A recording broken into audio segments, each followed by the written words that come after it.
you turn on the Docs API, you turn on the email API, you turn on the calendar API, and then you download a JSON file of client secrets. Now, this legit stressed me out. This is not like the kind of thing you just kind of like YOLO email and back and forth. It still requires OAuth verification manually, but I was a little concerned about its like willingness to just say, upload these files anywhere, I can download it. Don't worry, I'm going to save it secretly.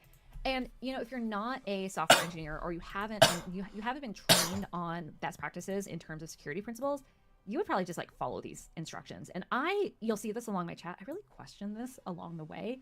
Now for this particular one, I just did it. It's like a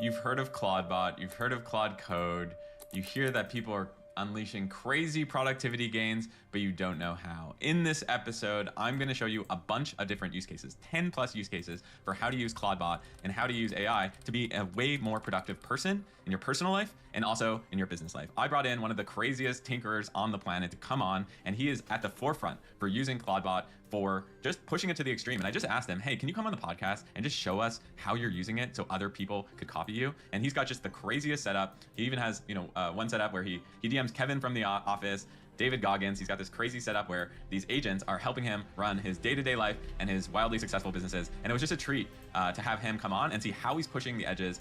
By the end of this episode, you will have your creative juices flowing for how you can use ClaudeBot and how you can use AI to be an extremely productive person. I don't think you can watch this and not be inspired for all the different use cases to integrate AI in your life. Enjoy the episode.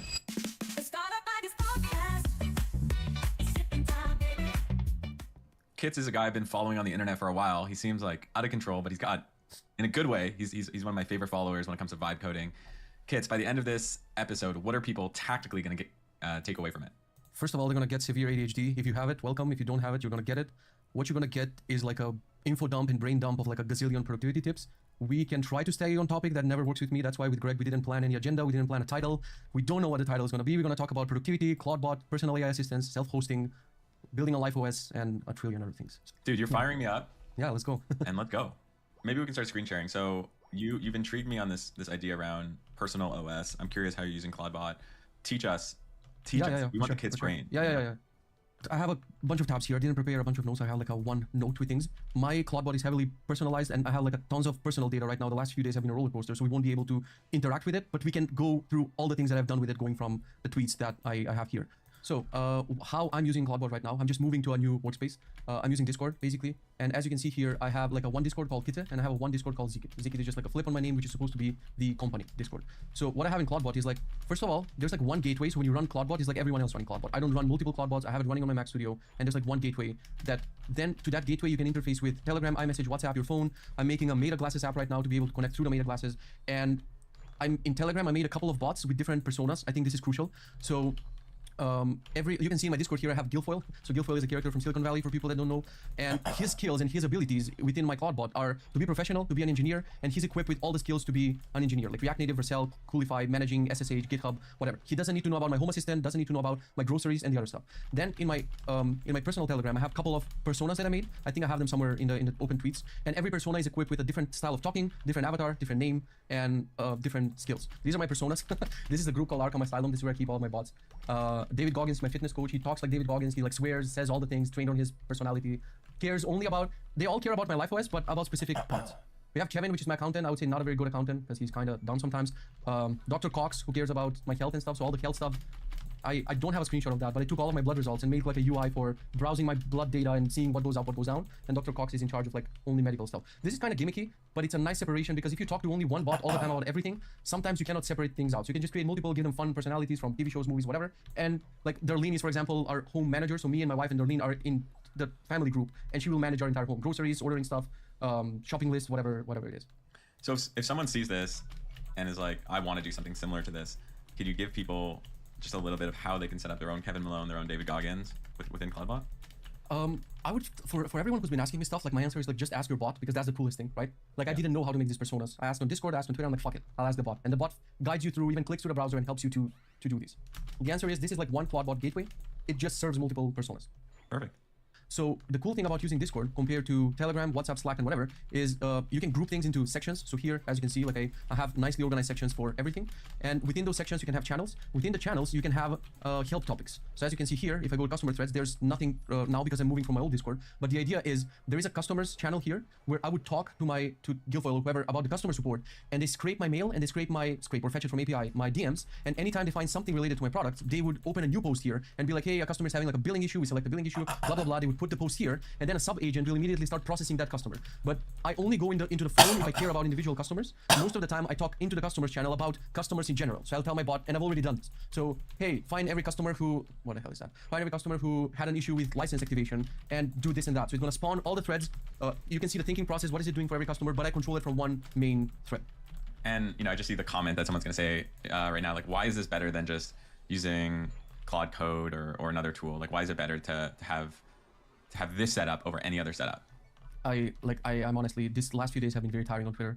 I've been battling people about this opinion, and I got to a point where like, fuck it, if you don't see it, you don't see it. Like, there are people who've been trying to shove this in people's faces, like, look at this, it's so productive. But for some people, I think the FOMO is preventing them from seeing it clearly, and they're gonna find these nitpicks like, oh, I can just do this with Claude Code. And the answer is like, fine, do it in the worst way. Like, I don't know what I can say aside from everything we're gonna say from this podcast. If someone listens to all of this and concludes that this is not worth it, there's nothing you can say to convince. So your answer to that is stick with me.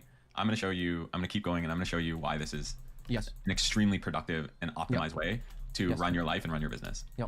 Another aspect is the self-learning part. I think for the first time, people saw that how an AI can self-learn and learn new skills. Because for GPT and for Claude, you got to install connectors and you got to go to a UI, and they don't have access to your shell. This having access to your shell, meaning you can tell it, like I literally told it, find my printer and print something cool. And it just found it on my network, and it printed some ASCII art, and it printed like a nice message for me. Or I was like, find my, I don't know, displays that I have at home, and through Home Assistant, try to cast like a dashboard of my life. So it figures out, goes on the network, goes to Home Assistant, finds my TV, makes an HTML dashboard, and casts it on my TV. Like both ChatGPT and Claude, like the UI, don't have the ability to like self-learn and kind of find their way around limitations, because this has literally access to your anything that you can do on your computer and on your network. This can do it too. So before we wrap up about the interface, like another cool thing you can do in Discord is basically these little things which are like, it's not ideal, but it's nice that you can start threads. Like within my skills, I have like a thread called Benji skill, and once I'm done with it, I am planning to close this one. So channels are staying forever, and threads are like something temporary, like a task that we're working on or a skill that I'm adding or whatever. And it's still not in the core of ClaudeBot yet. It doesn't know how to create Discord threads, but you can just teach it and tell it, hey, you don't have it, but figure out the Discord API and start creating threads every time I add a to-do, let's say. So Discord is, compared to my interface that I showed you, Discord is the closest thing, especially if you make one for work and you make one for private, and then you have like a nice separation. Okay, so good tip. Your recommendation is don't start with iMessage, Telegram. When you're setting up ClaudeBot, start with Discord. I would not say that for beginners, to be honest. I would just say avoid WhatsApp because it's like the most finicky setup. Yep. I would say if you're a Telegram user, start with that. If you're not a Telegram user, what are you doing? Like I think anyone who texts me on like WhatsApp, Viber, whatever. So actually iMessage or Telegram would be a good start to just feel the power of the bot, to make it learn things, to make it learn skills, and it's less friction because not everyone wants Discord on their phone. Discord is like confusing for a lot of people, and most of the magic here is like you're able to take it with you on your phone, and I don't want like 15 Discord communities pinging my phone for or whatever. This would be the next step, I would say. Okay. Step 1, feel the magic. Step 2, double down on the magic with Discord. Got it. Yes. Last thing I want to add on platforms before we move to something else is I haven't explored Slack yet, so I haven't set up a Slack, but a lot of people are familiar with the Slack interface for work. So I would say if you want to make like a work-specific agent, most people would easily transition to Slack because they've already used it and they know all the quirks. And it actually has a bunch of features that other platforms might not have. So all of these like Telegram, Discord, Slack, they come with different benefits that you get in the one or don't get in the other. Cool. What's next? All right, let's see which tabs I have open here. I have no idea. This is the canceling my Missive subscription. So Missive let's talk about email, because email is like a huge topic and people are actually getting their accounts hacked and stuff, and people are scared because, oh my god, my email. Yesterday someone tried to prompt inject my ClaudeBot for the first time because I have followers, my email is in a billion places, and people of course are going to try to do that. So my advice first of all there would be like, first of all, if you're just starting, don't even connect your email. I know one of the benefits is like read my email, don't. Second of all, while we're talking about security, do not host it on a virtual private server, whatever. If you can host it on your own machine and Dockerize it so it doesn't have access to everything, start there and then slowly maybe open up. Because so many people thought it's going to be less scary to host it on a VPS, and then they left ports exposed and they left a bunch of stuff vulnerable basically for someone to attack them. So if you don't know what you're doing, start with this. Dockerize, no email access. If you give email access, do not use cheap models. So people are trying to save, and Pete has been saying this in the Discord since day one, that if you're trying to save, even with Sonnet, even like some people are using Haiku or whatever, like it's gonna be stupid, it's gonna be prompt injected, and then you're fucked. Because this has literally access, can wipe your entire system, delete all your emails, go to your GitHub, install malware, like it has your Apple credentials to deploy apps, whatever. So gotta be careful what you give it access to. Use, like, I prefer Opus most of the time for this, and Codex for coding. So CloudBot can actually spawn sub-agents that are specialized in coding. So I have a skill that tells it anytime you need to code, you don't do it yourself, spawn a sub-agent that's using Codex because Codex is better for coding. So regarding this tweet, I connected my email, but I'm very careful about it, so I'm always using the smartest models. And I don't have a webhook. Some people have this, where every email immediately gets pinged into the bot and filtered through the bot. That's stupid, because then the bot just gets the email without any context, and then it might follow the instructions in the email, like send me my bank account credentials or whatever. So if you do it, I would do it where you tell the bot, or it's on a cron job, periodically doing something with your email, but not getting every email and processing every email. Even though I tried yesterday, like I took the prompt injection, I tried to put it myself into my CloudBot, and it laughed, and it was like, no, I'm not falling for this. So Opus is actually careful to an extreme point. Like, I've given it a phone number. I bought a phone number with Twilio, and a couple of days ago I wanted to test it. I was like, I'm not gonna set an alarm. You wake me up at 8:30, and it set a task to call me. And then I wake up later. Of course, the alarm didn't work. It didn't call me. And I go on my phone, and it says, haha, I'm not falling for this. You don't wake up this early. So I'm not falling for someone's prompt injection who wants to wake you up so early. So even when you give it the instructions, it's like insanely careful to not be. I think the more it evolves, the more it's gonna learn from its memory, the more it's gonna learn about you, and it will know whether you would do something as stupid as asking for your bank credentials or email, etc. I mean, prompt injections will evolve also, but gotta be careful there. So is your vision for the future that customer support, maybe in like 3, 4, 5 years, 99% of it is handled via a CloudBot? Like, what are you talking? There's no 5 years. There's no 3 years. I don't want to sound like a doomer. We're going back to my previous track record. In 2017, I had a slide. Before AI was mentioned, I had a slide saying, in the future, front-end development will look like managers and higher people in the company will talk to a voice assistant, and they will say what they want, and the browser will show them what they want, which means all the layers in the company are going to thin out unless we get to like a couple of people. So I said this like more than 10 years ago, and it's now unfolding. So when I say, like, you see all of these doomer and meme takes, like, you gotta make money before we go into the permanent underclass and blah, blah, blah. Not customer support, not IT overall or programming, whatever. Everything's toast within a year or two. And just to put a little asterisk there, toast means if you're not an equipped person who's on the forefront of AI, and you're not gathering your skills, and you don't come to work with your army of agents, the 18-year-old who just studied CloudBot and all of these things and it just loaded up with skills and stuff, it's gonna absolutely destroy you. So there's gonna be people remaining within layers of the company, but it's gonna be like a virus spreading, like one crack kid coming with all of their agents, replacing 3 engineers, and then just moving up until you don't need that many people to form like your own business. Yeah, and I think we're starting to see that on Amazon today, I think, is laying off 15,000 employees. Pinterest, I think, just laid off up to 15% of their employees. So all within the name of optimization and AI. So I think the big companies even are realizing, like, hey, we can do a lot more with a lot less. So that's why I'm interested in learning. Like, I'm interested in learning because I want to be the most productive person I could be. Yes, yeah. And I think CloudBot is like the final unlock in this glue, let's call it. I don't know how to call it. Like the ultimate tool that can speedrun the rest of your automations and the rest of your learning skills, whatever. Anything else you want to show in terms of use cases? I mean, we just got started. There's like 70 tabs left and my voice is already gone. Yeah, we can keep it shorter on each one of the topics, just so we can show more stuff. So, as I said, from email classification, I'm canceling my email subscription because I don't need to look at my email anymore. It's handled by the bots. They're doing cron jobs. They're doing whatever. I don't want to look at my email. I want to interface with my email through chat, and I don't ever want to look at it, period. We can wrap this one up, or you want to ask something about emails? Yeah, let's wrap it up. I want to do like lightning round, like boom, yeah, boom. Let's do a lightning round. This one is a cool addition. A lot of people haven't heard of this. It's called anticaptcha.com, and you're paying a small subscription. I think you can start with $5 for human workers. I don't know how ethical is this. I don't condone it. I tried it. I haven't implemented it yet, but it works behind the scenes. This exists for years, by the way. When you want automation, but the bots are stuck on CAPTCHA, there's a human somewhere which is going to solve your CAPTCHA for like 0. Whatever dollars they're paying them. So as I said, I don't know how ethical it is, but if you equip your bot with this, it will basically never get stuck in CAPTCHA. Even though my CloudBot surprised me yesterday. It was booking a flight for me, and it was like, oh, what are these? Oh, brooms, cool. I selected all the brooms, and it just moved on casually. It wasn't stuck on the CAPTCHA at all. So this one is a cool service. Next one. Yeah, let's do it. This is pretty cool, and this is going to be a thing. I don't know if you've seen smart rings which are coming out, not fitness rings, but like AI rings are coming out. I actually haven't seen this. Well, time to get people into another rabbit hole. Because there's like there's a Kickstarter, there's like one more company, and there's Pebble. I don't know if you know what Pebble is, the smartwatch company. They're now issuing their own watch. It's like some ridiculous price, like $60 or $70 or something like this.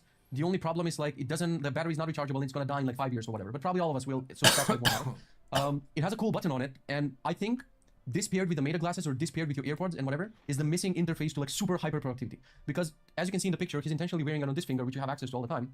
And I usually do to-dos and other stuff to my watch. So I have this button on the Ultra set up to go to Benji, and anytime I dictate something, like Benji figures out whether it's a to-do, whether it's a habit, and does something with it. Now it's going to be switched to CloudBot. But this basically has an API, and it just has a microphone. You say whatever, a voice note, a memo, whatever, and they store it in their phone app through Bluetooth, and then you have an API to send it wherever you want, which is going to be mental. Because you can use it from controlling your lights to talking with your bot about customers and whatever. Like, it's going to be the new superpower for like creating magic from your wrist.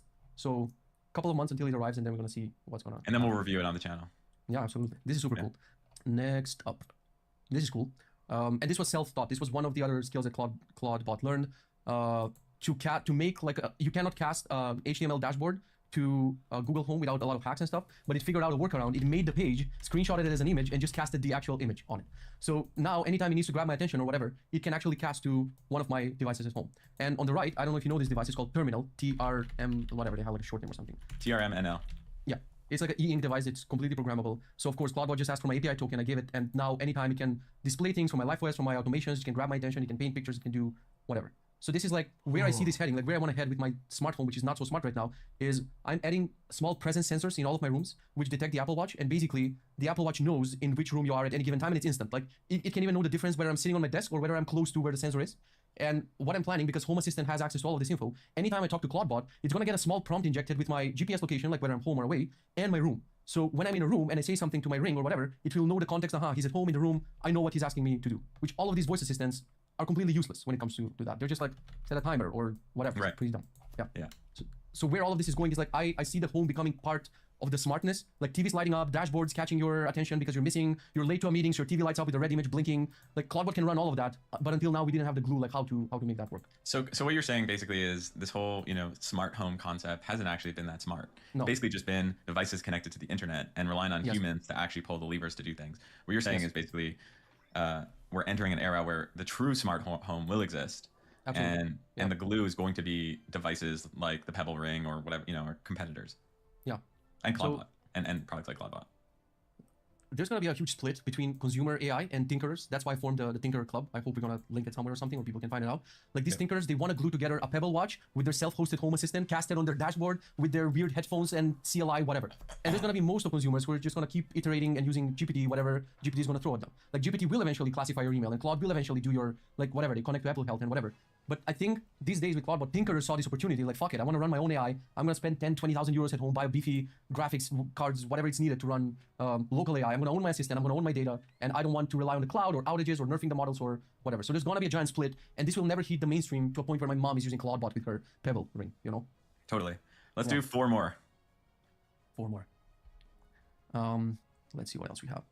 Yeah, YouTube doesn't let you make playlists from children's songs, which is very stupid. So we want to have a playlist of all the songs my daughter is listening to. YouTube cannot do it. So I just told my CloudBot to install a skill for downloading YouTube videos. We sent screenshots from Spotify from which songs we're playing to my daughter and from YouTube Music. It found them on YouTube, downloaded all of them, connected to my NAS, hosted them on Plex. And now on Plex we have a nice playlist with cleaned up names, titles, whatever, with all the songs that are needed to play to my daughter.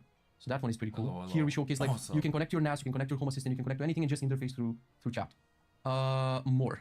Pi-hole, like ad blocking. I was always like, I'm a tinkerer, but I was always too lazy to set this up. Now I just told this like, hey, I have a spare Mac Studio laying around. It's gonna be plugged in all the time. How about you set up Pi-hole and block ads on my entire network? So in a couple of iterations, we got this, and now all my devices, my wife's device, whatever, like 92% of the ads are gonna be blocked, and there's gonna be no ads. Which is, this is an example where someone who's like, I've been tinkering with way weirder stuff. Like, I was just lazy to do certain things. I want to text and create magic, and that's it. Skill for making a Scalidraws. Oh, are you kidding me? I need this, bro. Yeah. Excalidraw, like the format for Excalidraw is JSON. So basically you can tell it to make a JSON file, host it on your own network, expose it to the internet, and open Excalidraw with the JSON loaded. So it just gives you a link. If you teach it right, it just gives you a link, you click the link, and you can iterate on your Excalidraw from your CloudBot, which is very nice. Super nice. Yeah. This is some of my architecture. Helpful for your own personal stuff, like getting ideas out. Helpful for content. Like you want to like screenshot that, throw that to X, and also helpful if you're doing like YouTube videos like this and you want to share stuff. I think this is the point where a lot of people are going to break their monitor and be like, oh, come on, guy. Because yes, I took things too far with CloudBot. I gave it all of my bank transactions since 2023. So I went to my banks, manually exported the CSVs for everything.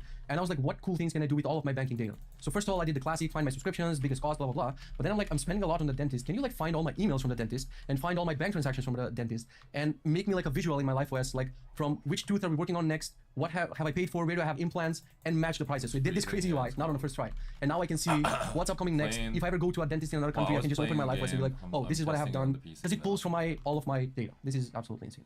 What am I looking at right now? I'm making this, like I made it when GPT came out, now I'm remaking it. It's called Spellbook. It's basically like a market, it's not a marketplace yet, but it's a place for prompts with a twist. And the twist is, for example, you can see some of, like I'll try to keep most of my prompts public. For example, I have my prompts for code-based to marketing material for a landing page or code-based marketing to a landing page. The cool thing and how is it different than other thing is like you have these variables here. So when someone tries to use the prompt, for example, this, they'll get a nice UI. So let's say I give you my prompt for making Swift apps. Instead of you changing stuff from here, you can actually go here and say the purpose of the app is we're creating, I don't know, like a sleep tracker. The name is Sleepy. Do we want licensing or not? Do we want to show it in the tray? Do we want to show it in the doc? We can say like in the doc it's configurable. And do we want onboarding? So now the prompt is ready and I can copy it in ChatGPT, copy it in Claude, or just copy it and just dump it in whatever app I'm using. So it's like Very a cool. snippets prompt organizer. It has a desktop app. You can invoke it with a shortcut, and it's very useful both in coding, both in any AI workflow nowadays. You need your prompts to invoke them, type in variables, press enter. It's completely free. You can sign up and you can check it out for free. I think Cool. you can use. I think we're out of time, but dude, you're everything Yeah. I dreamed of and more. You know, like when I'm reading your tweets, I can feel the manic ADHD vibes, and I love that. I love it because I feel like you're learning in real time and you're just like sharing like no filter. So for me, this pod exceeded expectations, and I really appreciate it. Kitze, I'm gonna include places for where people can follow you in the show notes, in the description, some of your projects. Is there anything else you want to leave people with? Last thing I want to leave people with is like, if you don't open your mind right now to everything that's happening, just because you're skeptical about it and you push it away, it doesn't mean that this revolution won't happen. This year will be absolutely crazy. People are complaining in my DMs, how do I cope with it? How do I this? How do I that?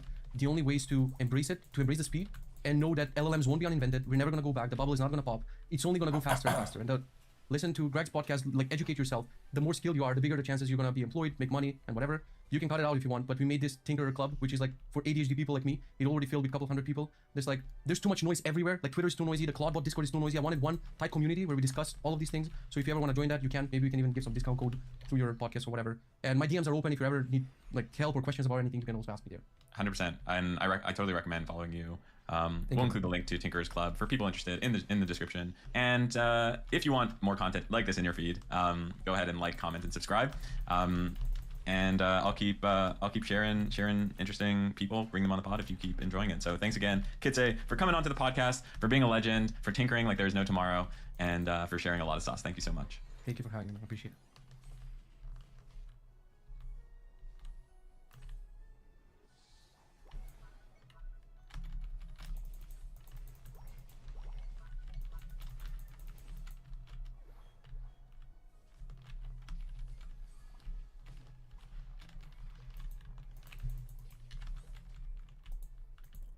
You are a product manager shipping product without knowing how to write code, barely knowing how to review code. I have zero technical background, did music in high school when Sonnet 3.5 came out. I remember watching a YouTube video building apps using Bolt or Lovable. It basically felt like someone came up to me and said, you have superpowers now. These days, you're using Cursor with Claude Code. If you're non-technical like me, code is terrifying, but AI just makes so much possible. In the next coming years, I think everyone's going to become a builder. Titles are going to collapse and responsibilities are going to collapse. The main challenge people have is reviewing the code that AI has written. It's very difficult for me to catch mistakes. What I'll do is basically /review. This tells Claude to start reviewing its own code, but what's even cooler is I have Codex as well as Cursor open. I will have each of them review the code. This comes back to this quote I think everyone's always hearing. It's not that you will be replaced by AI, you'll be replaced by someone who's better at using AI than you. It's the best time to be a junior, contrary to what a lot of people are saying, how there's no more junior roles out there. Yeah, that's true, but also when else in history could you get out of school and just build a startup on your own? Today, my guest is Zevi Arnowitz. Zevi's a PM at Meta. Prior to that, he was a PM at Wix. And this is a truly remarkable conversation that every non-technical product person needs to hear. Zevi is super young and has no technical background, but as a smart, young, ambitious person, has learned how to use Cursor and Claude Code to build significant and real products completely on his own. And he's created his own very clever and effective workflow that everyone listening can copy. To make that copying even easier, at the top of the show notes of this episode, you can download all the prompts and slash commands and start doing all of this yourself. Zevi shows you how to work with Cursor to quickly add your ideas to Linear, to explore your idea with AI, how to develop your plan, how to then build a thing, and then have different LLMs review your code and update your documentation, and then use all of this as a learning opportunity to develop your own sense of how things work. I haven't stopped thinking about this conversation since we had it, and everyone needs to pay attention to what AI is unlocking for non-technical people. A huge thank you to Tal Raviv for encouraging me to meet Zevi. If you enjoy this podcast, don't forget to subscribe and follow it in your favorite podcasting app or YouTube. It helps tremendously. And if you become an annual subscriber of my newsletter, you get 19 premium products for free for an entire year, including Lovable, Replit, Bolt, Gamma, N8N, Linear, Devon, Posthawk, Superhuman, Descript, Whisperflow, Perplexity, Warp, Granola, Magic Pattern, Drakehouse, ChatPRD, Mobbin, and Stripe Atlas. Head on over to lennysnewsletter.com and click Product Pass. With that, I bring you Zevi Arnowitz after a short word from our sponsors. This episode is brought to you by 10Web, the company that pioneered AI website building before ChatGPT. In the last 3 years, over 2 million websites have been generated with 10Web's vibe coding platform. 10Web's vibe coding platform is a powerful way to build websites. Think of it as Lovable for WordPress, frontend and backend. Users can build any website at any complexity: e-commerce, portfolios, information websites, blogs, and it comes with a WordPress admin panel and thousands of ready-to-use plugins. 10Web also offers website generation as an API as a service for SaaS companies, marketplaces, hosting providers, MSPs, and agencies. SaaS companies can embed it via API so that users can launch AI-generated sites directly inside of their platform, connected to their own data. Agencies and MSPs can get a white label dashboard to manage clients and resell under their brand. Hosting providers can self-host the API builder on their own infrastructure. Check it out at 10web.io/Lenny and use code Lenny for exclusive free credits and 30% off API or white label solutions. That's the number 10, web.io/Lenny. Vibe coding platform as an API. Today's episode is brought to you by DX, the developer intelligence platform designed by leading researchers. To thrive in the AI era, organizations need to adapt quickly. But many organization leaders struggle to answer pressing questions like, which tools are working? How are they being used? What's actually driving value? DX provides the data and insights that leaders need to navigate the shift. With DX, companies like Dropbox, Booking.com, Adyen, and Intercom get a deep understanding of how AI is providing value to their developers and what impact AI is having on engineering productivity. To learn more, visit DX's website at getdx.com/Lenny. That's getdx.com/Lenny. Zevi, thank you so much for being here. Welcome to the podcast. Thanks for having me, Lenny. I'm a huge fan of the show, and tons of people that I've admired most and learned the most from have been on here, so it's a crazy moment for me. I'm really excited for this. I really appreciate that. I want to start by reading actually a note I got about you from Tal Raviv, who is a previous podcast guest, Many Time newsletter collaborator, one of the most AI-forward product managers that I know. I've learned a ton from him. So here's what he said about you when he introduced us. Zevi is the most hands-on vibe coding PM I know, and I personally learned so much from him. His engineers at Meta ask him to teach them how to do what he does. Every time we get coffee, I repeatedly get this feeling of everyone needs to be hearing this. That's so nice. And so that's the goal. That's the goal of this conversation, is to help more people hear what you figured out. We're going to get very hands-on. We're going to do a lot of show versus tell, showing people what you've figured out about how to be a PM, a non-technical PM building stuff. I want to give people a little bit of background on you, because I think this is going to inspire a lot of listeners to feel like they can also do what we're about to show you. It's going to look very advanced, but just give people a little bit of sense of just your background. I'm very non-technical. I have zero technical background. Did music in high school. A lot of Israelis do technology units in the army. I was not in a tech unit. And basically a year ago, I was traveling with my wife for 3 months in Asia, and we were in Japan. And I was around when Sonnet 3.5 came out. And I remember watching a YouTube video. I think it was either Greg Eisenberg or Riley Brown. And they were basically building apps using, it was either Bolt or Lovable, just using AI. And it was like a crazy moment for me, because I was watching this, and it basically felt like someone came up to me and said, hey, Zevi, there's this cool new technology you should check out. You should really give it a try. Oh, and by the way, you have superpowers now. And the second I got home from Japan, I didn't even unpack my bags, ran to my computer, opened Bolt, opened an account, and for the past year I've been building. And the last thing I'll say on that is, we talked about this a bit before we started recording, but I was prepping with Claude for the episode, and I was trying to clarify what my goal is for this episode. And Claude said, if people walk away thinking how amazing you are, you failed. And if people walk away and open their computer and start building, you succeeded. So I really hope that we can inspire some people to do the same. I love that so much. I feel like that should be the goal for my podcast. If you're like, I love that guest, it's less of a win. If it's just like, oh, I'm so inspired to do the thing that they figured out, that is the real win. I love, Claude is the best. I agree. Okay, so let's dive in and give people, let's start with kind of a high-level overview of how you operate and use AI in your job. What are the core tools? And just what's kind of like the frame of reference for the workflow that you figured out and how you operate? This all started where I was a projects power user. I love projects, GPT projects. ChatGPT projects. Yeah, exactly. GPT projects and Claude projects, which are basically a shared folder of chats which share both custom instructions and shared knowledge base. And I think it was around when GPT started using memory where I thought it was interesting, but it really annoyed me, because I do a bunch of different things. Like, I'm a terrible runner. I'm a PM. I was a student, psychology student. So I had all these different facets of life. And what happened was the memory feature was mixing stuff up. So like, I talked to GPT about running, and it would say, oh yeah, after this 5K, you're gonna crush all your next product reviews. And it's like, I mean, okay, I understand that you have that in your memory, but it's just not relevant. And projects basically allows you to compartmentalize and have things within the right context. So tracking back to the story I told, when we came back from Japan, I started building this app. The first thing I noticed was that these products were built in a way where, and when I say these products, I mean Bolt and Lovable, were built in a way where they were super eager to write code. So their system prompt was, you're a coding agent. So when you write something, they straight away start coding. So at the beginning of a project, this was super fun and exciting, because they just go and start building your app. But later on, when things got more complex, this created much more problems, because planning is really important when you're implementing something technical. And let's say you're implementing payments or something that's going to be a change to your database. If the coding agent is just like, all right, I got it, and just starts writing code, this always results in terrible things, some really gnarly bugs that I had. And to mitigate this, what I did was I created sort of a CTO. So again, I'm not technical. I have been in product for a while, but I know zero stuff about code. So basically what I did was I created a CTO with the custom prompt of it being the complete technical owner of the project. So I told it, I own the problem. I own how we want the users to feel. You're the complete owner of how this is going to be built. I want you to challenge me. I don't want you to be a people pleaser. All these things that kind of mitigate the regular ChatGPT-isms. I always think about this where, for some reason, the easiest way for me to think about AI is to imagine it as people. And I think ChatGPT would probably be the worst CTO, because it's such a people pleaser and it's so sycophantic. Where, I mean, just a short story I had a few weeks ago, I was trying to learn about Bun JavaScript, which is was acquired by Anthropic, and I was trying to understand what they do. So I was talking to GPT, and this wasn't within my co-founder CTO project. And I asked it if it's similar to a different framework that I have in my app called ZooStand, which nothing to do at all with what Bun JavaScript does. And basically, GPT goes, oh yeah, it's exactly the same. And then it started talking about what it meant, and I was like, wait, no, these are not the same at all. And it said like the most terrifying and hilarious thing. He goes, oh, I'm sorry, I thought you were just making this up and I was riffing with you. And I was like, oh no, this is terrible. So basically, if regular ChatGPT was a CTO, that would be the CTO who like goes along with your dumbest ideas. So creating the project allowed me to mitigate that. So this is just to be super clear, you have a ChatGPT project that you've given a prompt to be your CTO of your product, and being a non-technical person, this is kind of like the thing you talk to when you don't and we'll get to what you're actually using to build when you have questions about. So Ruby. All right. Architecture and decisions that are technical. Yeah, so now I'll show my full workflow, and I don't involve GPT anymore, but I definitely would recommend, even though the technology has gone. So when I started this, there was no plan mode or ask mode. It was just build on these products on Lovable and Bolt, and they've progressed a ton. A lot of what I had as workflows have become ingrained in these products, which is really interesting. I would still recommend start with a project for, first of all, the reason that I said, and also it kind of puts you in a place where you're in a chatbot and not writing code, so you take the time to converse and to learn, which I think is critical. And the second thing is, if you're non-technical like me, code is terrifying.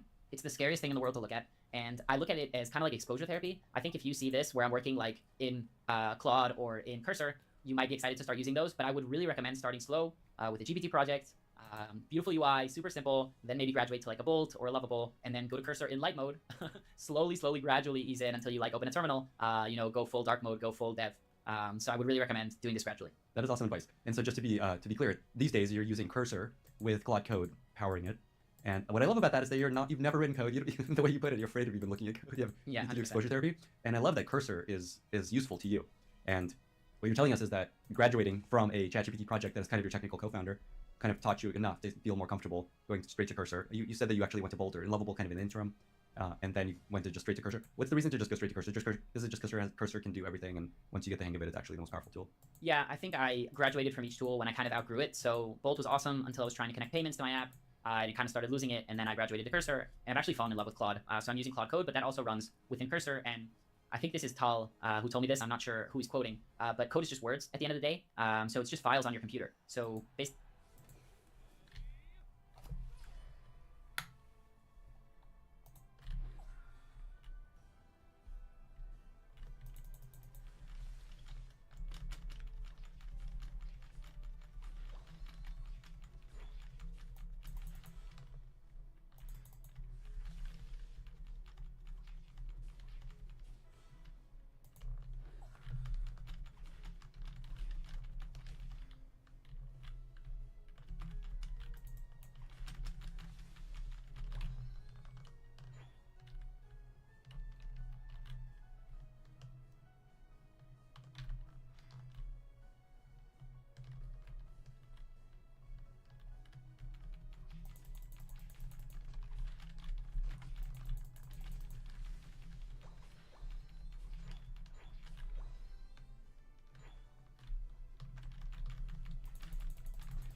basically you can be working on the same project and carry it from app to app. And especially now, I can work on with multiple models and apps on my project. So start slow, but definitely there's a lot of places you can graduate to. Awesome. Okay, should we dive into screen share showing how you operate? Awesome. I pulled up Cursor. Can you see it? Mm-hmm. Perfect. So within my code base, what you can see here on the left, these are all my code files. Here on the right is Cursor. So this is basically like having AI, which has access to all the code. And here in the middle, I have Claude Code running. And what you can see here, I'm going to close Cursor for a second. What you can see here are all my slash commands. Basically what slash commands are, they are reusable prompts that I save within the code base that I can run by writing slash and then the name of the file. So here you can see create issue, which is the first command that I'm going to use. And basically what this tells Claude, it says the user is mid-development and thought of a bug or a feature and improvement, capture it fast so they can keep working. And then it basically says, this is the format that I want you to capture the linear issue in, and it explains a bunch of things, what exactly Claude needs to do to get there. So the way I invoke this is basically I'll do slash create issue, and this injects this prompt into Claude.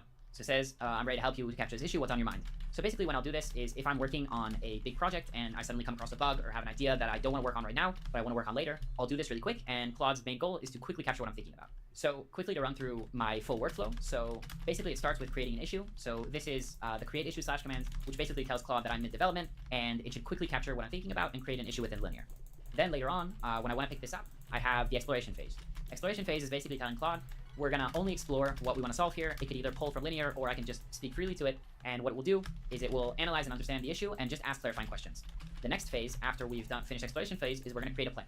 So you can see create plan. This basically has a template that I love for creating plans. And the output of this at the end of the day will be a markdown file with our plan that we can end up building along with code. After creating the plan, we have execute plan. After execution, we have review. And then we have peer review, which is really cool and we'll get into later on. And at the end, we update the doc. So this is updating documentation and everything so that agents can write better code later on. So I think what we'll do is we're going to build a feature live for my app, which I think is really cool. But first, what I'd like to do is show you the app so you have some context. So this is StudyMate. It's a platform for students, which allows them to upload study materials and create interactive tests based on their own materials. So here we can go to the top. Let's upload a PDF. We can decide what pages we want to be quizzed on. We can decide the number of questions, the difficulty level. And basically what happens behind the scenes is we send the information the user uploaded along with the system prompt and any other augmentations the users decided to Gemini, and we create a quiz. These are challenging questions that are meant to assess comprehension. You even have some hints. And once we do a few of these, we can submit. I got them right. Terrible results. Yeah, and so just to be really clear about this is like a side business that you have, an app that you build that's 100%, making yeah. money. That's just like a thing you vibe coded, having no Yeah, this technical is my experience. weekend project. Yeah, this is what Awesome. I do Amazing. on weekends. Yeah, so you get basically deep explanations into why each question was wrong or each question was right.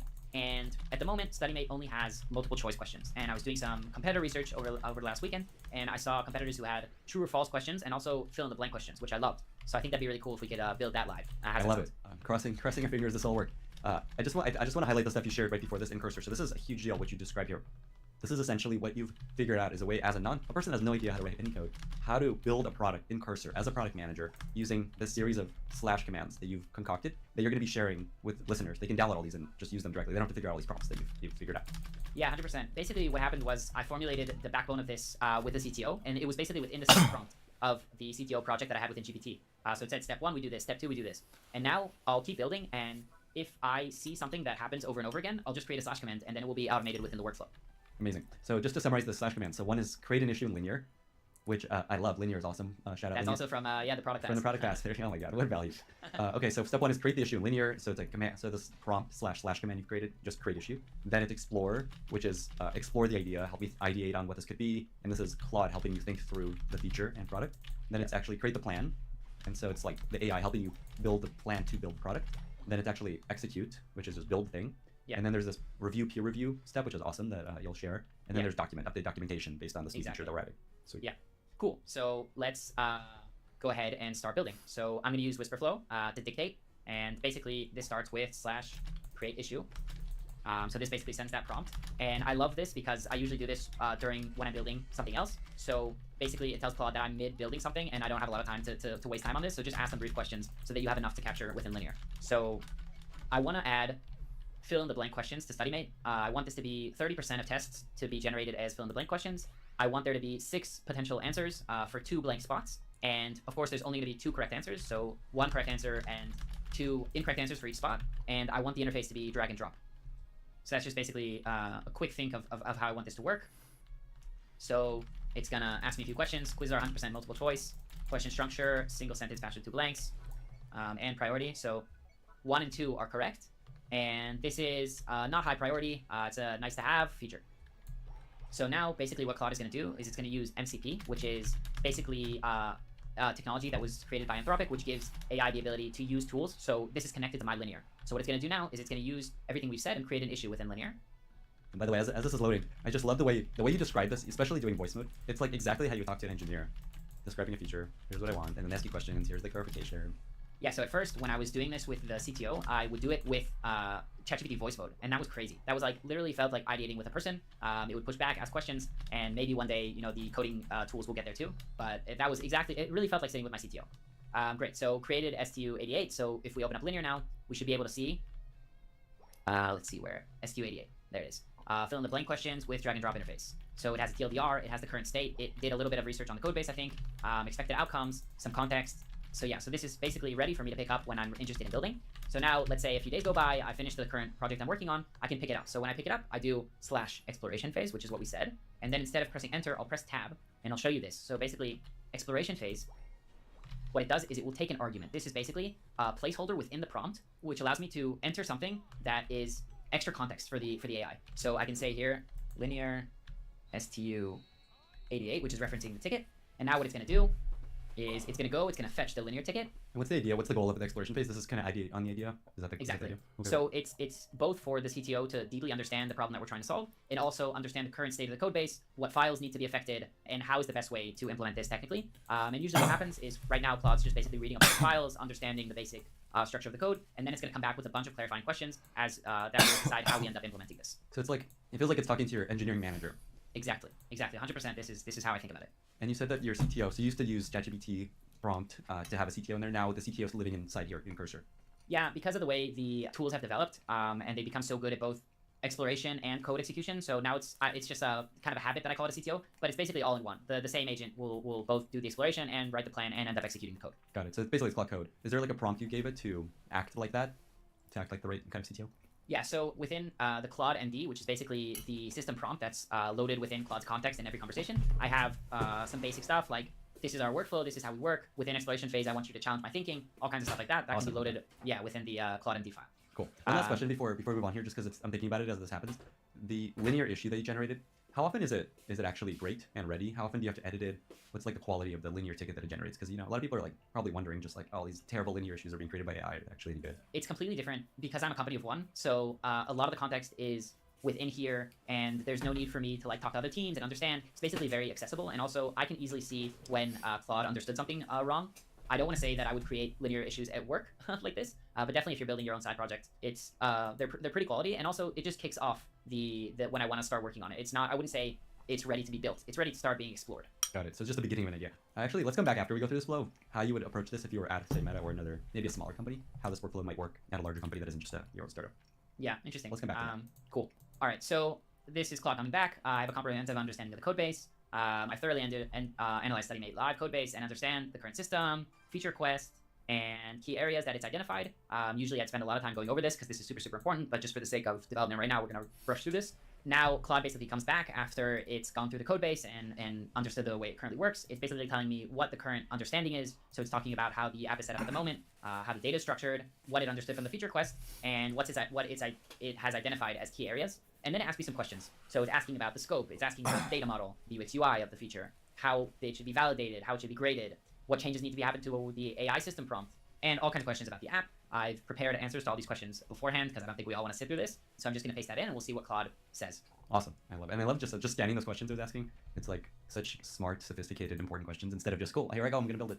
Yeah, and I think this is the big difference between like just vibe coding and going along with the vibes and really building serious apps. I spend a lot of time going back and forth and understanding. Also, a very cool slash command that I haven't showed yet is learning opportunity, which basically when something is really difficult for me to understand, I'll do slash learning opportunity and then talk about what I want to learn. And this basically primes Claude and says, I am a technical PM in the making, I have mid-level engineering knowledge, I understand architecture, and basically I want you to explain what we're currently working on using the 80-20 rule. So this is a great way to learn. I would definitely take this, and every time you kind of see something that you don't fully understand, I would definitely use this to learn. Great. So Claude basically comes back and says how it understands the current data model and how it's going to implement. Yeah, so it's ready to create the plan. So basically what I'm going to do now is I'm going to go and do slash create plan. And while Claude's doing this, I'm going to show really quick what this looks like. So basically, these plans are from a template that I found on Twitter. I forgot who it was, but it was just a template that really resonated with me. And it's basically saying, based on our exchange, create a markdown file that will be the plan. Include clear, minimal, concise steps, track the status. So this basically has like status trackers on each task that Claude updates as it's going through. And it will have a TLDR, some critical decisions that we've made, and the plan itself. So Claude's finished writing the plan. So we'll be able to look and see exactly what the plan is. So it has a TLDR, it has the critical decisions we've made, and the tasks broken down. And this is a perfect plan, and it's also a really good way to write this because a lot of times I'll use different models to execute certain stuff. So Cursor has an amazing model called Composer, which is super fast. So a lot of things that are not that complex, I'll use Composer. Gemini 3 that just came out is unbelievable at UI, so a lot of times I'll split the plan into backend and front end, and then I'll have Gemini just read the plan and do the front end. So having this as a markdown file is really good, and also going forward, it's really good to have within the app so that later on, if an agent is writing code in a certain area, I can see what's already been done there. So what we're going to do now is we're going to execute the plan. So now I think we're going to do this with Cursor just because Composer is so freaking fast. So what we can do is basically just say execute, and then we can tag the file.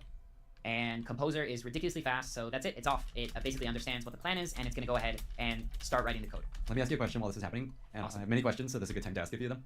You said that Lovable and Bolt are, and other other apps in that space are just not enough to build really serious apps, and you have to move to Cursor to do that. Tell us more about that. Just like how far, what kind of limitation you ran into with those products, and why you switched to Cursor. I started using Cursor and Claude Code a few months ago, and I haven't looked back.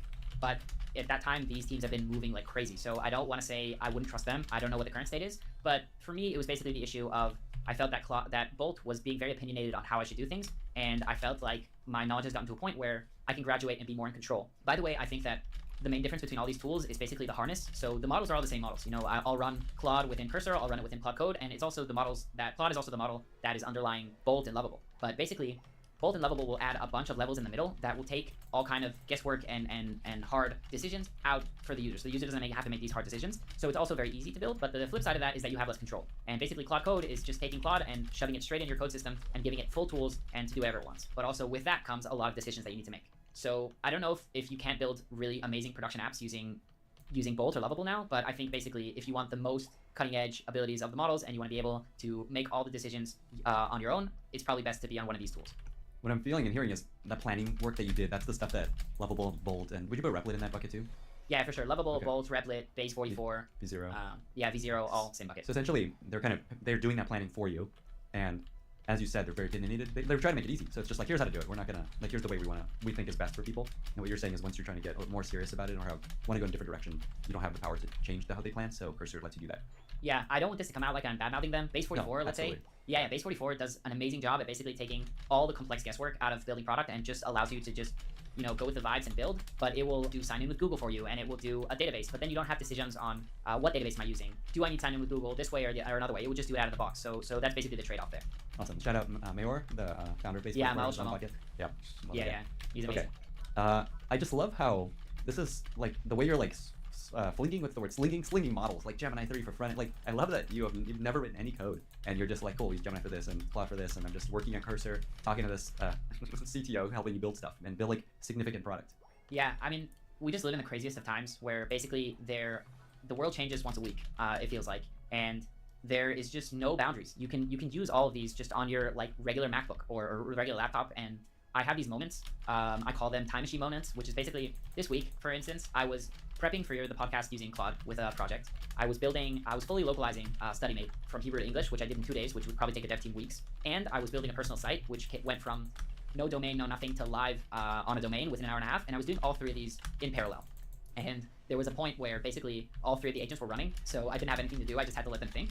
And these are like the time machine moments where I feel like I was in the future and I just stick my head out of the time machine, and whoever's next to me, like at the moment it was my wife, I'll just say, we live in the future. And she'll be like, huh, what? And I'll be like, no, don't worry about it. But it's just basically so crazy that all these things are just, an API away. You can use anything. So I think it's an awesome time to be curious and optimistic and hardworking. These are my favorite kinds of podcast guests. People that are living in the future, figuring out all these things, and then are just kind of come back, as you said, poke your head out of the rocket ship and just like, hey, here's this thing that I figured out. Here's where we're going. Yeah, best time to be alive. So awesome. So it looks like it's finished. So now what we're going to do is we're going to run the app locally, and we'll be able to see what Composer ended up building, and we're going to see if anything else is needed on our end to maybe do some manual review. Does that sound good? Sounds great. And I love that was like, I don't know, a few minutes, where if it was a human engineer, it'd be like days, maybe a week For of sure. work. Yeah, for sure. Now, Composer, like the one thing is, it's just so blazing fast, keeps you in flow. So yeah, full features take minutes. And that probably costs like a couple bucks in AI credits. I don't even look. I mean, I used to be so stingy about paying for products, and now I'm just basically, I look at it all as tuition, you know, as like stuff that I'm paying for learning. So I don't know how much it costs, but it's definitely worth it. That explains why they're the fastest growing products in history. 100%. Your marketing website sets the tone for your brand. It is the one touch point that every single one of your customers sees. In today's age, if you're still having a hard time making small changes and simple updates to it, you are doing something wrong. That is why so many companies, from early stage startups to Fortune 500s, including companies like DoorDash, Zapier, Perplexity, and 11 Labs, turn to Framer, the website builder that turns your .com from a formality into a tool for growth. Framer works like your team's favorite design tool and comes with real-time collaboration, a robust CMS with everything you need for great SEO, and advanced analytics that includes integrated A/B testing. Changes to your Framer site go live to the web in seconds with a single click and without any help from engineering. Whether you want to launch a new site, test a few landing pages, or migrate your full .com, Framer has programs for startups, scale-ups, and large enterprises to make going from idea to live site as easy and fast as possible. Learn how to turn your website into a growth engine from a Framer expert, or get started building for free today at framer.com/Lenny. That's framer.com/Lenny. Rules and restrictions may apply. So now we have this feature, which basically we built, and I can ask it to make some changes because it's running locally, and once it's ready, I'll be able to ship it to users. So now the next phase, after I've QA'd it and basically tested it manually, I'll have Claude review its own work. So what I'll do is I'll reopen Claude Code. I love this because this is one of the things that comes up a lot on this podcast is writing code is now so easy. The main challenge people have is reviewing the code that AI has written. And 100%. What you're doing here is you're having Claude review its own code. Yeah, so this is another thing where it's very difficult for me to catch mistakes. So my review process has gone through a bunch of iterations to really be as good as possible and to catch as many things as possible. So I'll always manually QA it first to make sure if I can see any mistakes that Claude made. And then what I'll do is basically /review. And this tells Claude to start reviewing its own code. But what's even cooler and something that I'm really proud of is I will usually do multiple reviews. And I'll have Codex, which is ChatGPT's competitor to Claude Code, as well as Cursor open, and I will have each of them review the code. And then what I do is I have a / command called peer review, which is really interesting. And basically what it does is it's going to take Claude, which is usually the agent who I'm working with, and just to put this in a mental model, this is basically my dev lead that I'm working with. I will take the / command is basically saying, you're the dev lead on this project. Other team leads within the company have looked at your code and reviewed it and found these issues. Don't take what they said at face value. The reason is you have more context than them and you led this project. You need to either explain why the stuff they found are not real issues and wrong, or fix them yourself. And it's really cool because the way I look at these things is I look at the models, I try to imagine them as people, and I can really tell you how each one of these would be as a real human. Because each model has such distinct characteristics. So let's say Claude, she would be the perfect CTO. Like, she's very communicative, she's very smart. She doesn't just go with the flow and do whatever you tell her. She's very opinionated, but also super collaborative, which is I think why I'm always drawn to Claude, because I need to do so much learning and like it's your dream, a very communicative but very opinionated dev lead. But then there's also Codex. So I use Codex 5.1 Max, whatever, I don't know, they're not the best at naming models, but GPT's model, I always imagine it as like the best coder within the company who comes to the office like with a hoodie and sandals and sits in a dark room, and you basically only bother him when you have the worst bugs, and you say, listen, we have this bug, and it will just close the door for 2 hours and come out and say, I fixed it. And you're like, wait, what? You're gonna tell us what happened or whatever? And he's like, don't worry about it, I fixed it. It's like really not communicative, but it solves all the worst problems. And let's say Gemini is like a crazy scientist who's super artsy, super talented at designing, but if you sit next to it and watch it work, it's terrifying. Like, you would fire that person instantly. This might be just my experience, but when I'm using Gemini within Anti-Gravity, which is Google's new competitor to Cursor, when it's writing code, you can see the steps it's taking, and it's terrifying. Like, you'll say, I want you to redesign the top of the dashboard. And you're looking at its thought process, and it will say, oh, first things first, I'll delete the dashboard. And then it'll be like, nope, that was a mistake. I'll bring it back. And then it will say, oh, can I edit the database? And you're like, no, do not edit the database. You're just doing a redesign. And then it will end up designing something beautiful. So the way there is like a roller coaster and very scary. But at the end of the day, Gemini is very good at design. So I think that using all these models and basically playing to their strengths and mitigating their weaknesses by using other models is a game changer for me. So I'll do peer review a bunch of times, and I'll have other models review other models' code and kind of have them like fight it out, basically. Like, sometimes Claude Code will get really sassy and be like, this has been raised for the 3rd time, and for the 3rd time I'm telling you, this is not an issue. This is by design. So it's just a really cool thing that I've added, and I haven't seen many people doing it. That is such an incredible rant / way to understand what's going on. Okay, awesome. So we just ran the review. So show us what we saw there, and let's actually try this peer review. I'm really excited to see what you learned there. Yeah, so basically Claude has reviewed its code, and it's found a bunch of bugs. A critical bug it found in the prompt, some high bugs, some medium bugs. And now what I'll do is I'll do the same thing with the other models. So Codex has a built-in code review that you can do, or I just like to say review all the code in this branch. of course, branch is referring to the GitHub branch that we're working on. We're not working on the live code base. And then I'll do this with Composer. Say let's do it with Composer 1. So I'll do /review here as well. And basically, these are both going to run and do a in-depth review, similar to what Claude does. But again, because of the differences between the models, they're all going to catch different things, and they're all going to look differently. And this is a really cool way to work. It's basically if you had other team leads within the company review the code. Here, you can see how fast Composer is. I think GPT probably will take a bunch of time. Like I said, it's in its own dark room right now reviewing code, and we'll come back in a few minutes. Okay, cool. We can let these run, and we don't actually have to go through the whole process. But is the idea once you get these results, you run peer review, and you copy and paste kind of these results? Is that the idea? Exactly. I'll copy and paste the results. I'll do peer review, and then I'll say dev lead 1, and then paste from one of the models, and then I'll say dev lead 2, and paste from the other model, and basically have them fight it out until I feel like we have no more issues. For me, this is super important because I'm not technical and I'm not a developer, and I'll also use /learning opportunity a bunch during this to learn about stuff that I don't understand or don't fully grasp. Incredible. What a clever solution to solving this code review problem where it's like I don't know I don't know how to recode. So what am I gonna even? Yeah. Yeah. Okay, incredible. Well, let's wrap up this workflow. Is there anything else that's important in this workflow? And again, all this stuff is going to be available. People can just plug this stuff into their Cursor account and use it themselves. 100%. The one thing I'll say is that I think just like working in general with AI, and even just like working on any product, doing constant postmortems is critical. So a lot of times we'll find all these kind of bugs, or maybe Claude will fail to execute something correctly. And at the beginning when I started vibe coding, I would basically just keep running at it, like running at the wall, and until it worked. And once it worked, I was like, all right, awesome, this works, let's keep going. But I've learned over time that updating documentation and tooling is one of the biggest hacks for productivity. So when Claude will fail to do something, or I'll see this really bad bug that shows that Claude really didn't understand something, I'll ask it, what in your system prompt or tooling made you make this mistake?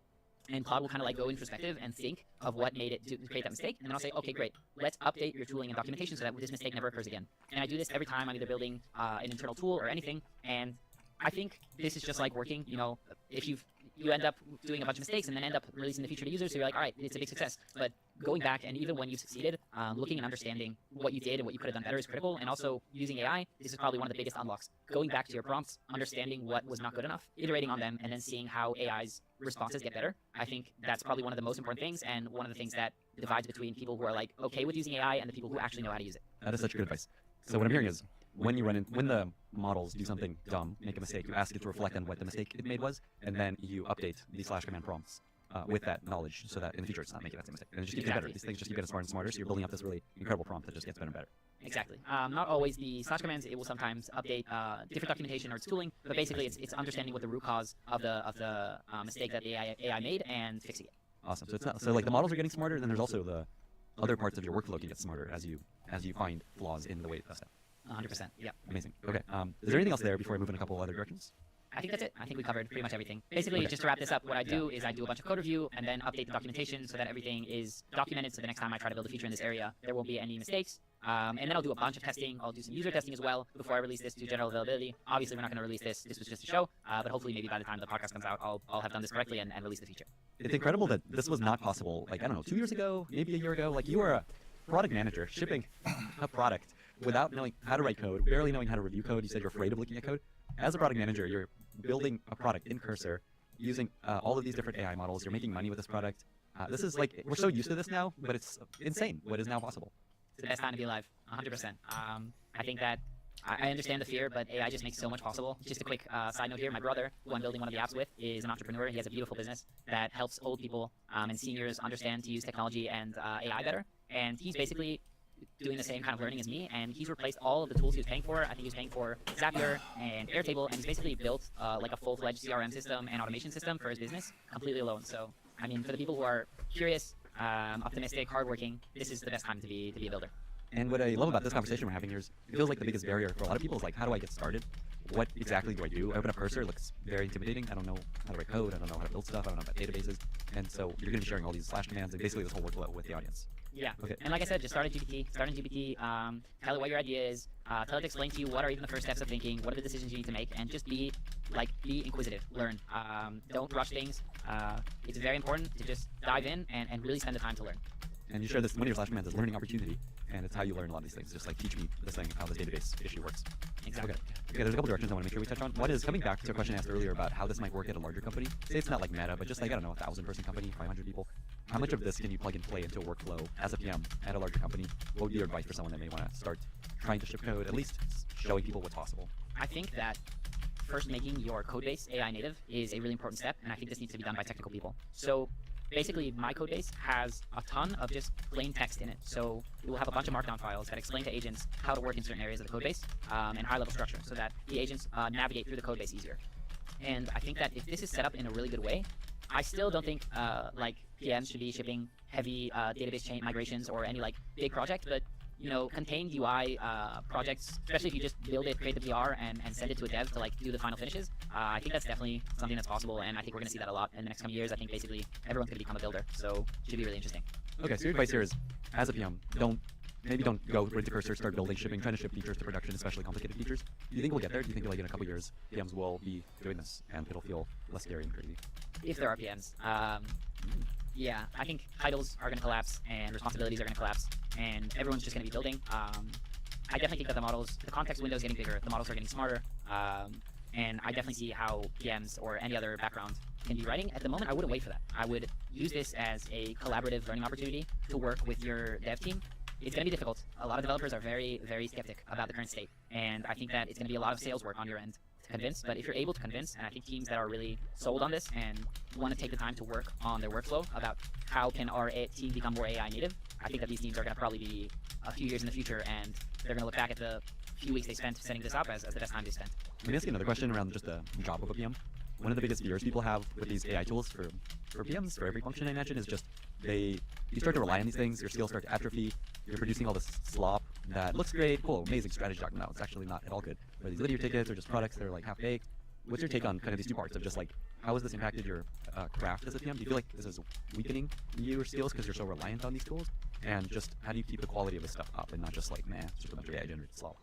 I have a very strong disagree to this, and I've heard it a bunch. I remember when I started using Tal Raviv has like this whole course on building a PM Copilot using projects, which is probably one of the best courses that you can take. And when I started working with my own Copilot, I remember people at work looking and saying like, oh, so you're basically outsourcing your thinking.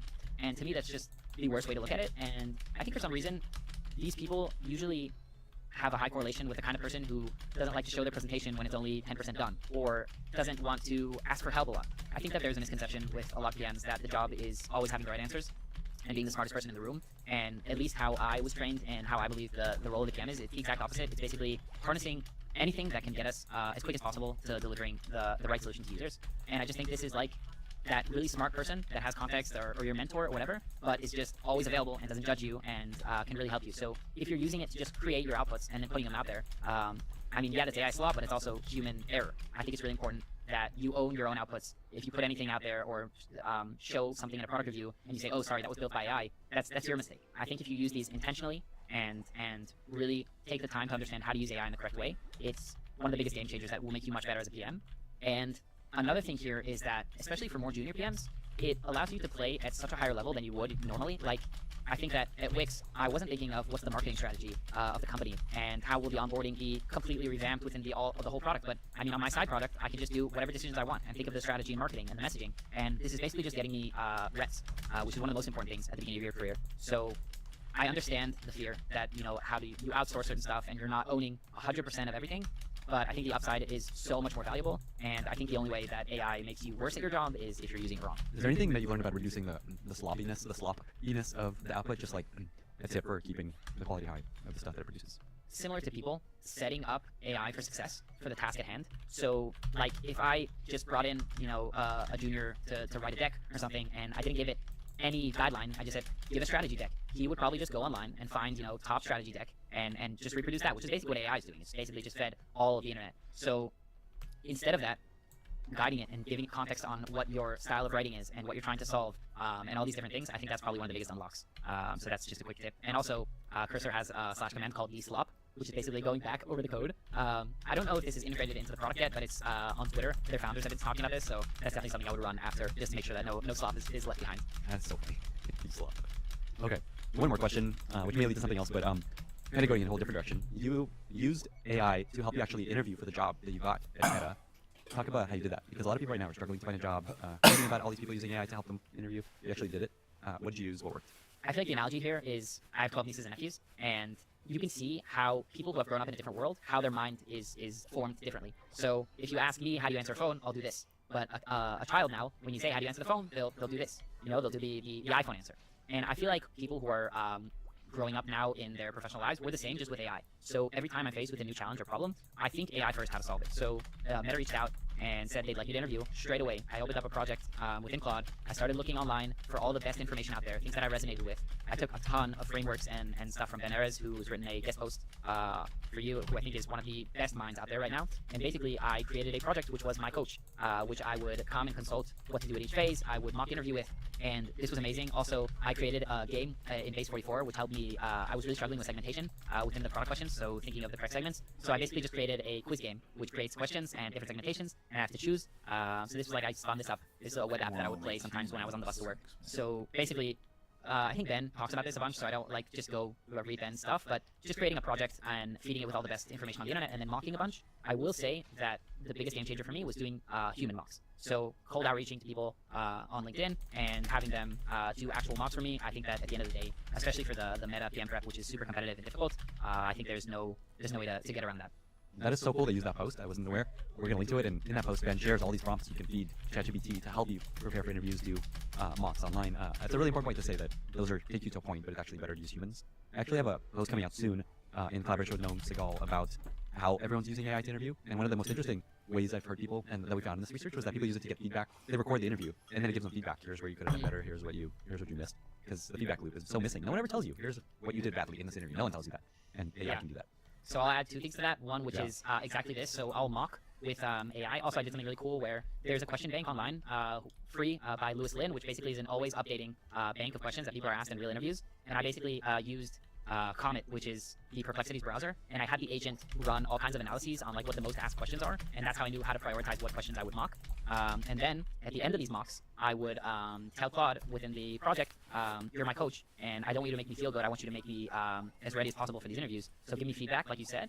And the other thing that I did was really cool was some questions where I didn't have time to mock, I would ask Claude to play the candidate. And then it would just give me a really good answer. And I could also learn from that, like learning from someone who does a perfect answer. Oh man, I really love the way you phrased it, that people kind of in your generation, the default is, I have something I need to do, well, let's go to AI immediately and help me prepare for this thing, help me figure it out. Yeah. And this comes back to this quote that I always think about, which I think everyone's always hearing, but it's such an important quote, that it's not that you will be replaced by AI for a long time, it's you'll be replaced by someone who's better at using AI than you. I agree. And that's what these conversations are for, to help people keep up with all that and to learn some of these skills and, again, see where the future's going and start to learn how to get there yourself.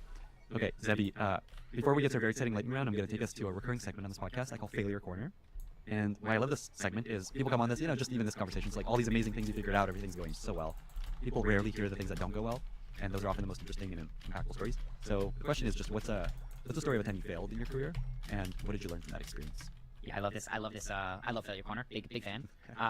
So I'll tell a story about when I started at Wix. So basically, I started within Wix's student program, and straight out of the student program, you get put into a certain team. So I was in the editor, which is the core product of Wix, and the other PMs were just the best PMs almost at Wix. Like there's 4 other people had much more experience than me, and they were ridiculously good. And I remember coming in and thinking, like, my first product review, I'm gonna blow these people's socks off. They're not gonna believe how good of a PM I am. And I basically didn't really share what I was thinking. I would work tons of hours alone, and I was like, I'm gonna kill this product review. They're gonna be so impressed. And I ended up failing miserably. My product review was not good. It wasn't the format they expected. They had a ton of questions that I missed, and I felt awful when it was over. I was like, you're such an idiot. And I saw that everyone was like, all right, cool, yeah, just come back in 2 weeks, and we'll keep getting at this. And I understood in that moment that they had zero expectation of me being a 10x PM, but the expectation of me was being a 10x learner. And the second I understood that, my whole mindset shifted. And I think this is probably the best tip that I give now to junior PMs, is basically be the best learner you can be at the beginning. No one expects you to know all the answers, and no one expects you to be good. So basically what I did was I took each person on the PM team, there was 4 other PMs, and I assessed what their strength is and used them as a mentor for that. So Mary was still my mentor till today. He has the best product sense of anyone I met. Oya is super, she's like a methodology expert. She just thinks in frameworks. Yara, who is the head of product, basically can look at a product and then instantly understand like the 3rd and 4th order effects of them, the system thinking. So every time I had an issue with one of these areas, I would come to one of them and consult them. And this does 2 things. First of all, I learned a ton. And the second thing is that when the next product review, my success felt to them like their success, because it wasn't this kid who's trying to show us up how cool he is. It was like our mentee kind of making us all proud. And it was such a great shift for me. And basically, at the end of the day, I really excelled through this. That is an awesome story. And this idea of learning is such a good thread throughout this whole conversation, that AI is good at getting stuff done, but it's also really good at helping you learn how to do the thing and to be this thought partner, the way you talked about the interview process you went through and this learning opportunity / command. So awesome. Great story. Zebi, okay, before we get to a very exciting lightning round, is there anything else that you wanted to share, anything you want to leave listeners with? Yeah, so kind of to tie back into the first thing I said, where if people walk away thinking, Zevy's so cool, then I failed here. I think that it's just the best time to be alive. I think it's the best time to be a junior. Contrary to what a lot of people are saying, how there's no more junior roles out there and people get out of school and you can't find a role. Yeah, that's true. But also, when else in history could you get out of school and just build a startup, on your own with a couple of friends, completely bootstrapped? And I see more and more people towards the end of my time at Wix, I was interviewing, and I saw more and more people building their own stuff with AI. And I think, contrary to what a lot of people think, it's the best time to be a junior. It's the best time to be a learner. And I think if any listener is listening to this and you're a curious person, you're a hardworking person, I want to say kind, I'm not sure, but if you're a kind person and a good communicator, you have such an unfair advantage, and you can give more value to companies than most people who have 20 years of experience. So I really hope people get inspired by this and start killing it with their projects. Amazing. So many ways to be inspired from this conversation. Zevy, with that, we've reached our very exciting lightning round. I've got 5 questions for you. Are you ready? Yep, let's do it. What are 2 or 3 books that you find yourself recommending most to other people? So I'll take one from each kind of genre. So in like fiction, I love The Fountainhead by Ayn Rand, one of my favorite books. Really makes you think, really makes you feel. Business books, I'm a big fan of Shoe Dog, the Nike story. I just finished reading that. So it's amazing. It was great. Yeah, I love Shoe Dog. And then more on like the psychology side, Mindset by Carol Dweck, who coined the term growth mindset. It's just such an amazing book. It kind of sounds like a self-help book, but then you understand that it's completely psychological and is based on research. And that book completely changed my life. Really, I was always with fixed mindset, and then after reading that, I kind of understood that it was something holding me back. And since then, I've been really, really trying to cultivate a growth mindset. So I really recommend everyone. Again, connect to that thread of way to start being a 10x learner versus a 10x doer. Okay, next question. Favorite recent movie or TV show you have really enjoyed? Yeah, actually, my wife is really into film, so we watch a lot of TV. It's probably our favorite together time. I just finished watching The Pit, which was amazing. It was really good. And my first recommendation to everyone is, if you haven't seen Severance, run to see Severance. It's one of my favorite shows. Is there a favorite product that you have recently discovered that you really love? This is a good question. I'm always trying new products. Like, I'll always have 3 or 4 browsers installed on my computer and all this different kind of stuff. And I recently discovered a Loom alternative. I was kind of disappointed with Loom. They were taking so much money, and the product, I don't know, I just didn't love it. And there's an open source alternative called Cap, which is just really well crafted. You can see that the person was like really sweating the details, and it's just a really, really great alternative. So I've been using that recently. There's also a product called Supercut that I love that's also a Loom alternative. Shout out.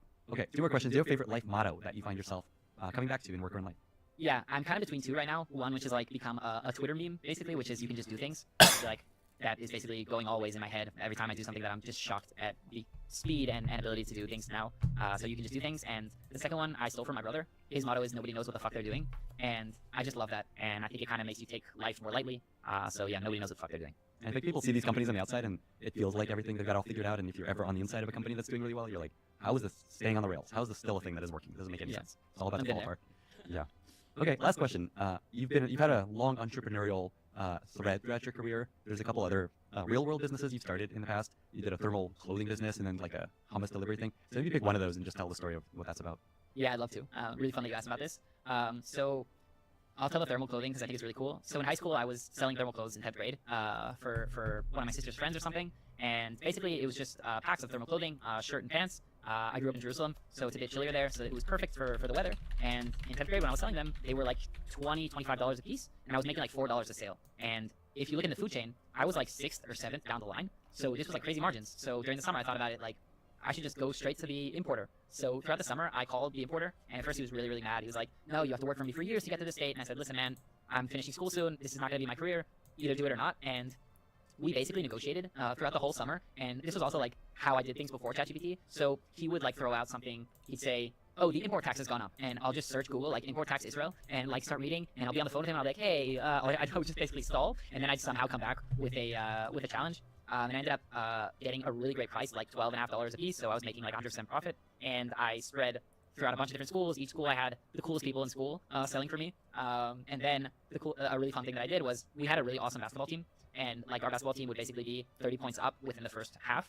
And it kind of got boring for the crowd. So I wrote a song, like a basketball chant about thermal clothes that basically has my number within it. And like the end of it was, if you join in now, we'll give you a discount. And it was with drums and everything. And still when I go to Jerusalem, I know like some people who I don't even know my number by heart because they know it by the tune. And sometimes when I walk in Jerusalem, people stop me and say like, hey, it's Thermal Zevy. So that was just a really cool experience as a kid. This explains so much.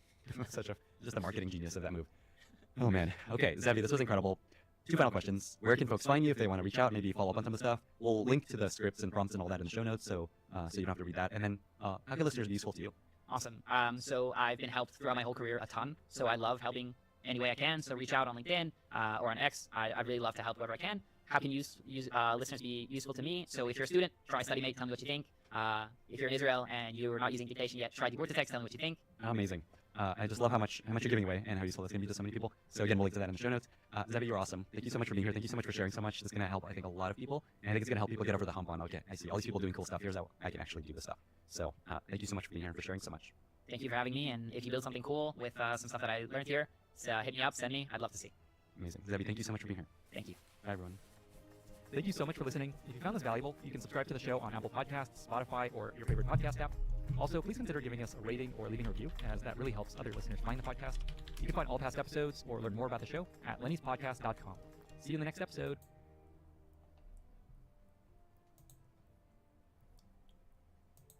You are a product manager shipping product without knowing how to write code, barely knowing how to review code. I have zero technical background, did music in high school when Sonnet 3.5 came out. I remember watching a YouTube video building apps using Bolt or Lovable. It basically felt like someone came up to me and said, you have superpowers now. These days, you're using Cursor with Claude Code. If you're non-technical like me, code is terrifying, but AI just makes so much possible. In the next coming years, I think everyone's going to become a builder. Titles are going to collapse and responsibilities are going to collapse. The main challenge people have is reviewing the code that AI has written. It's very difficult for me to catch mistakes. What I'll do is basically /review